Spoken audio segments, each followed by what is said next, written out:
नहीं कर सकता। इसलिए आप यहाँ पर भोले बाबा की तपस्या कीजिए। तो यहाँ पर भागीरथ जी महाराज ने यहाँ पर भोले बाबा की तपस्या की। भोले बाबा भागीरथ की तपस्या से प्रसन्न हो गए और भोले बाबा ने गंगा मैया को अपनी जटाओं में विराजमान कर लिया और 60,000 पुत्रों की मुक्ति की। बोलिए गंगा मैया की जय हो। जय जय श्री राधे श्याम। आगे चलकर के भागीरथ के बाद में श्रुत हुए, श्रुत के सिंधु हुए, सिंधु के दीप हुए, दीप के आयु तायु हुए, आयु तायु के ऋतपूर्ण हुए, ऋतपूर्ण के सर्वकाम हुए, सर्वकाम के सुदास हुए, सुदास के सौरदास हुए, सौरदास के अस्मक हुए, अस्मक के मूलक हुए, मूलक के दशरथ हुए, दशरथ के एडभिंग हुए, एडभिंग के विष्णु सिंह हुए, विष्णु सिंह के बाद में खटवांग के राजा हुए, खटवांग के राजा के बाद में दीर्घवायु हुए और दीर्घवायु के बाद में राजा रघु हुए। पहले इस वंश का नाम सूर्य वंश था, लेकिन जब राजा रघु आए तो इस वंश का नाम रघुवंश पड़ गया। जो राजा रघु बड़े महाप्रतापी राजा हैं, इनके बाद में अज हुए और अज के राजा दशरथ हुए। जिस राजा दशरथ के यहाँ पर 4 संतानों का जन्म हुआ, राम लक्ष्मण भरत और शत्रुघ्न। जो राजा दशरथ है बड़े ही धर्मात्मा रहे, अपनी प्रजा का सकुशल ध्यान रखते हैं, लेकिन इनके यहाँ पर अभी तक कोई संतान नहीं हुई है। एक बार अपनी प्रजा को यह समझा रहे थे कि घर में 3 वस्तु अति आवश्यक होती हैं। पहली बात तो घर में धन माया होनी चाहिए, क्योंकि जब तक घर में पैसा नहीं होगा तो आप कोई तीर्थ यात्रा नहीं कर सकते। और दूसरी बात, घर में सुलक्षण नारी होनी चाहिए जो पति की कहने पर चले। और तीसरी बात, घर में पुत्र आज्ञाकारी होना चाहिए जो पिता के कहने पर चले, पिता की बात को माने। जब पुत्र की बात आई तो आज यहाँ पर राजा दशरथ उदास हो गए कि उनके यहाँ पर धन भी है और 3 रानी जो सुलक्षण है, लेकिन उनके यहाँ पर अभी तक कोई बालक का जन्म नहीं हुआ। आज तो यहाँ पर राजा दशरथ को गिलानी होने लगी। एक बार भूपत मनो माही, वही गिलानी मोरे सुतना। जब आज राजा दशरथ को गिलानी होने लगी क्योंकि मेरी अवस्था वृद्ध अवस्था है, क्या मेरे इस वंश को आगे चलाने वाला कोई जन्म लेकर के नहीं आएगा? क्या है सूर्य वंश इस राजा दशरथ पर ही समाप्त हो जाएगा। अपनी सारी बात को लेकर के अपने गुरुजी के पास में गए, अपने गुरु को सारी कथा सुनाई। गुरु गृह गया हो तुरंत महिपाला, चरण लाग कर विनयो विसारा। गुरुजी महाराज को अपनी सारी व्यथा बताई। तो यहाँ पर गुरु वशिष्ठ जी ने कहा, राजा दशरथ आप चिंता मत करिए, आपको यहाँ पर पुत्रेष्टि यज्ञ करना पड़ेगा। आपके यहाँ पर एक नहीं, आपके यहाँ पर 4 पुत्र अवतार लेकर के आएंगे। सूर्य वंश में जब तक पुत्रेष्टि यज्ञ नहीं हुआ तब तक कोई बालक नहीं हुआ, और चंद्र वंश में बिना भगाए किसी की शादी नहीं। आज यहाँ पर गुरु वशिष्ठ जी ने यहाँ पर श्रृंगी ऋषि को बुला करके पुत्रेष्टि यज्ञ करवाया। श्रृंगी ऋषि वशिष्ठ बुलावा, पुत्र काम शुभ यज्ञ करा। श्रृंगी ऋषि को बुलाकर के यहाँ पर पुत्रेष्टि यज्ञ किया। जब यज्ञ जब पूर्ण हुआ तो उसी यज्ञ की अग्नि में से अग्निदेव प्रकट होकर के खीर की चरु लेकर के प्रकट हुए और उस खीर को राजा दशरथ को दिया कि आप इस खीर को अपनी 3 रानियों में बांट देना, और आपके यहाँ पर एक नहीं, आपके यहाँ पर 4 पुत्रों का जन्म हुआ। राजा दशरथ ने वह खीर ला करके अपनी 3 रानियों में बांट दी, और 3 रानियों को ऐसा एहसास हुआ कि हमारे गर्भ में कोई बालक है, क्योंकि भगवान अवतार लेकर के आते हैं, भगवान गर्भ से जन्म लेकर के नहीं आते। 9 महीने के बाद में सभी तिथि लेन लगा करके खड़ी है। क्योंकि सभी अवधपुर वासियों को पता है, सभी तिथियों को पता है कि जो कौशल्या मैया के भवन में जो अवतार लेने वाले हैं वे कोई और नहीं, वे स्वयं नारायण भगवान जन्म लेकर के आना चाहते हैं। तो सभी तिथि लेने लगा करके खड़ी है। एकादशी कह रही है कि भगवान को मैं अति प्रिय, इसलिए भगवान मेरे में जन्म लेकर के आएंगे। लेकिन जो नौवीं तिथि है वह बड़ी शांत सुशांत खड़ी है। वह कह रही मैं तो सबसे छोटी हूँ, मेरे से पहले तो और भी तिथियां भगवान उनमें जन्म लेकर के आएंगे, लेकिन जो संसार में छोटा बन करके रहता है मेरे गोविंद उसके ऊपर सदैव कृपा बना करके रखते हैं। और जो नौवीं तिथि है ना, यह ना तो कभी घटती है और ना कभी बढ़ती। आप 9 का पहाड़ा पढ़ लीजिए, शुरू से लेके एंड तक वह 9 की 9 बना रहता है।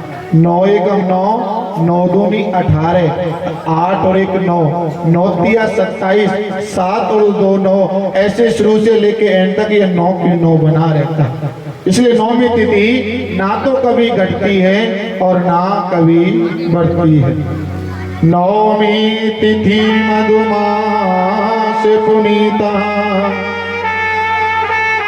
शुक्ल पक्ष अभिजितो हरिपीता। नौमी तिथि है, शुक्ल पक्ष है, अभिजित मुहूर्त है, दिन के 12 बजे आज नारायण भगवान कौशल्या मैया के भवन में चतुर्भुज रूप अवतार धारण करके प्रकट हो गए। यहाँ पर कौशल्या मैया भगवान की सुंदर स्तुति की। फिर कौशल्या मैया कह रही है कि आप यहाँ पर मेरे पुत्र बन करके आयो या पिता बन करके आयो। भगवान नारायण कह रहे हैं कि देवी आप ही बताइए मुझको कैसे बनना चाहिए। तो माँ कौशल्या कह रही कि पहले तो जो आपके 4 हाथ है ये 2 ही हाथ होने चाहिए, और दूसरी बात आपको शिशु बनना है, छोटा सा बालक बनना है, और आपको निर्वस्त्र होना है, और निर्वस्त्र होकर के आपको रोना प्रारंभ करना, तभी तो पता चलेगा कि कौशल्या मैया के भवन में कोई जन्म लेकर के आया है। आज तो नारायण भगवान छोटे से बालक बने हैं, निर्वस्त्र हो गए हैं, और निर्वस्त्र होकर के आज उन्होंने यहाँ पर रोना प्रारंभ कर दिया है। यहाँ पर कौशल्या मैया ने भगवान की सुंदर स्तुति का गायन किया है। आइए हम सभी मिलकर के यहाँ पर भगवान प्रभु श्री राम की स्तुति का सभी गुणगान करते हैं। भय प्रकट कृपाला दीन दयाला कौशल्या हितकारी, हर्षित में तारी मुनि मनिहारी, अद्भुत रूप निहारी, लोचन अविरामा तन घनश्यामा, विजय आयुध भुजचारी, भूषण वनमाला नयन विशाला, शोभा से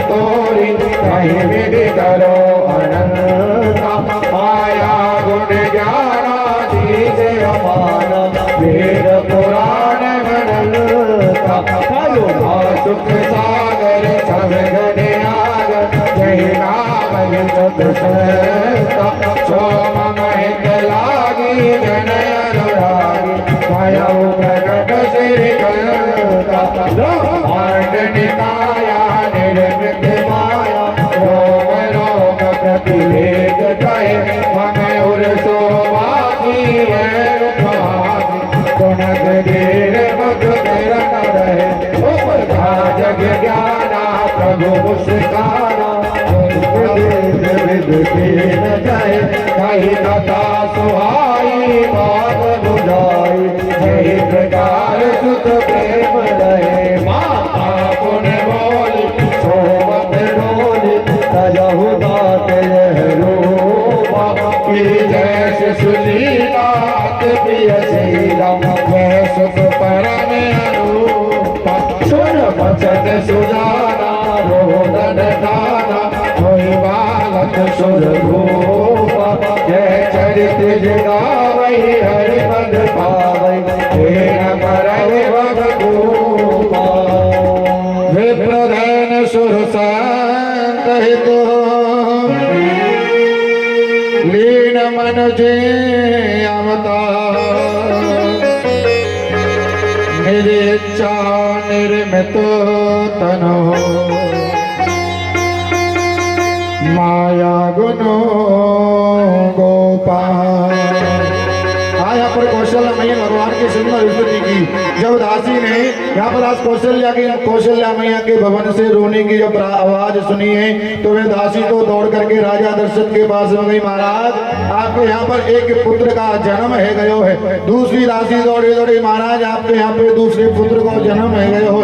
तीसरी दासी दौड़े दौड़े, महाराज आपके यहाँ पर एक नहीं, दो नहीं, तीन नहीं, आपके यहाँ पर चार चार पुत्रों का जन्म हुआ है। अब तो राजा दशरथ प्रसन्न हो गए, कहा तो एको बालक ना हो, का अब चार चार बालकों को मेरे यहाँ पर जन्म हो गए। राजा दशरथ तो बड़े प्रसन्न हो रही और सभी अवधपुरवासियों को यहाँ पर खूब बधाई लुटा रहे हैं और सभी अवधपुरवासी यहाँ पर बधाई गा रहे हैं। तो आइए हम भी एक बधाई के साथ में प्रभु श्री राम के जन्मोत्सव को मनाते हैं, उसके बाद में आगे कथा में प्रवेश करते हैं। बोलिए श्री रामचंद्र जी महाराज की जय हो। प्रकट भय है चारों भैया अवध में बाजे बधैया। प्रकट भये चारों भैया अवध में बाजे बधैया। बाजे बधैया और बाटे मिठैया। बाजे बधैया और बाटे मिठैया। बाजे बधैया और बाटे मिठैया। बाजे बधैया और बाटे मिठैया। प्रकट भय है चारों भैया अवध में बाजे बधैया। प्रकट भये चारों भैया अवध में बाजे बधैया। आज राजा दशरथ जी के यहाँ क्या हो रहा है? उधर नहीं हो रहा है, इधर हो रहा है। बधाइयाँ हो रही है, क्यों हो रही है? भगवान श्री राम जी का जन्मोत्सव हो रहा है। कहाँ हो रहा है? गणेश नगर में बैठे बैठे हो रहा है। बैठे बैठे नहीं होता है, ये तो भगवान श्री राम का जन्मदिन हो रहा है और बधाइयां लुट रही है राजा दशरथ के यहाँ, तो झूमते हुए नाचते हुए, ऐसे नहीं होती है बैठे बैठे। प्रकट भय है चारों भैया अवध में बाजे बधैया। प्रकट भये चारों भैया अवध में बाजे बधैया। बाजे बधैया और बाजे बधैया।